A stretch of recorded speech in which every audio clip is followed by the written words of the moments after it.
Salam, o tanış his. Heç nəyə vaxtım çatmır. Yəqin ki, sizə də çox tanış gəlir. Hə, demək olar hamımıza tanışdı. Bəs həqiqətən problem vaxtın azlığındadır, yoxsa, necə deyim, ondan istifadəmizdədir? Çox yaxşı sualdır. Bax, bugün sizin bizimlə bölüşdüyünüz o maraqlı məqalələr, qeydlər var idi. Onlara əsaslanıb bu suala cavab axtaracağıq. Gəlin birlikdə baxaq, görək vaxtımıza nəzarət üçün hansı praktik yollar var? Tamamilə doğrudur və bu təkcə iş məsələsi deyil, bütün həyatımıza aiddir. Ən əsası, vaxtı idarə etmək öyrənilə bilən bir bacarıqdır, yəni fitri istedad deyil. Elə isə başlayaq. Materiallarda ilk gözümə dəyən vacib bir məqam var idi. Vacib və təcili işlərin fərqi. Düzdür. Bəli. Eisenhower matrisası. Hə, o məşhur Eisenhower matrisası ABŞ prezidentinin adı ilə bağlıdır. İşləri 4 yerə bölür, təcili və vacib. Aha. Vacib, amma təcili deyil. Bəli. Təcili, amma vacib deyil. Və nə təcili, nə də vacib. İlk baxışdan çox sadə görünür, elə deyilmi? Görünüşdə sadədir, hə. Amma sizin göndərdiyiniz materiallarda vurğulanır ki, bu matrisanın əsl gücü enerjini hara yönəltməli olduğumuzu göstərməsindədir. Məsələ təkcə ayırmaq deyil. Yəni, əsas fokus hara olmalıdır? Məhz. Xüsusilə də o ikinci qrup. Vacib, amma təcili deyil olan işlər. Bunlar bizim uzun müddətli hədəflərimiz, inkişafımız üçündür. Mənbədəki əsas fikir odur ki, bu matrisa bizə, yanğın söndürən rejimindən çıxıb, şuurlu seçimlər etməyə kömək edir. Başa düşdüm. Yaxşı, prioritetləri belə müəyyən etdik. Bəs sonra, işləri görmək üçün konkret usullar varmı? Sizin materiallarda Pomodoro texnikası çox vurğulanır. Hə, Pomodoro. Çox populyardır. Prinsipi də belədir də. 25 dəqiqə iş, tam fokusla, sonra 5 dəqiqə fasilə. Və bu təkrarlanır. Bəs niyə effektivdir? Mənbədə buna necə toxunulur? Aha.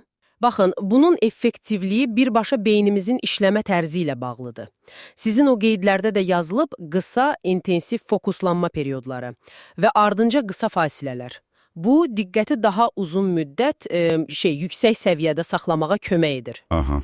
Ən əsası da zehni yorğunluğun, o tükənmişlik hissinin qarşısını alır.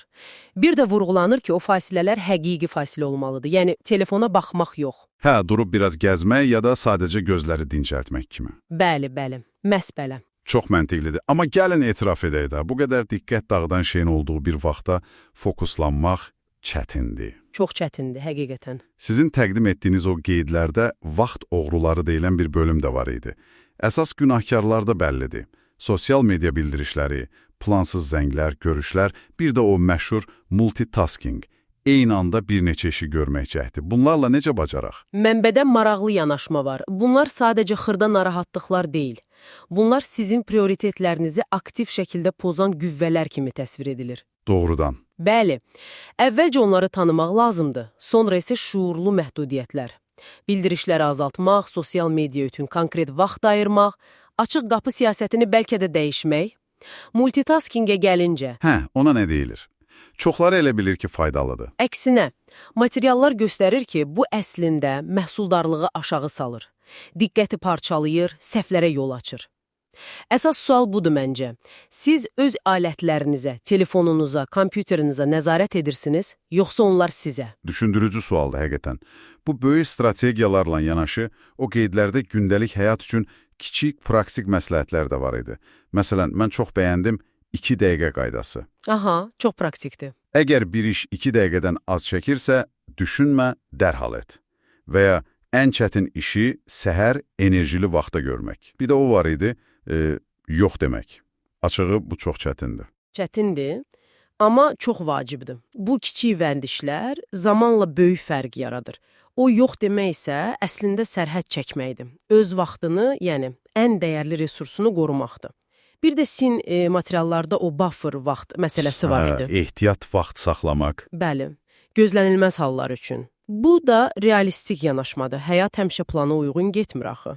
Bu boşluqlar stresi də azaldır. Yaxşı, bütün bunları toplasaq, əsl məqsəd nədir?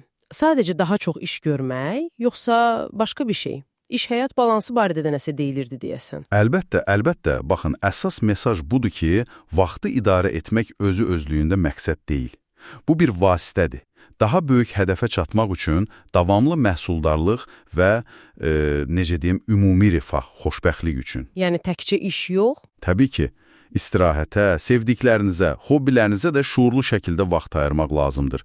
Əsl dəyişiklik isə birdəfəlik nəsə etməklə yox, zamanla vərdişlər sistemi qurmaqla olur. Səhər rutinləri, günorta enerji toplamaq, axşam növbəti günü planlamaq kimi.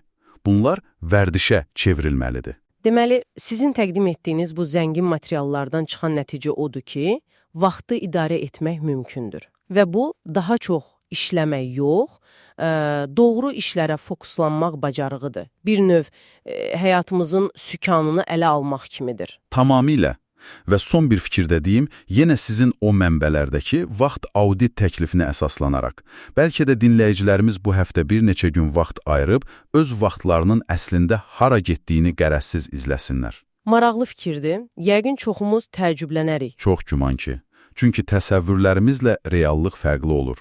Vaxtın hara getdiyini dəqiq bilmək, onu necə daha yaxşı idarə edəcəyimizi anlamaq üçün ilk və ən güclü addımdır.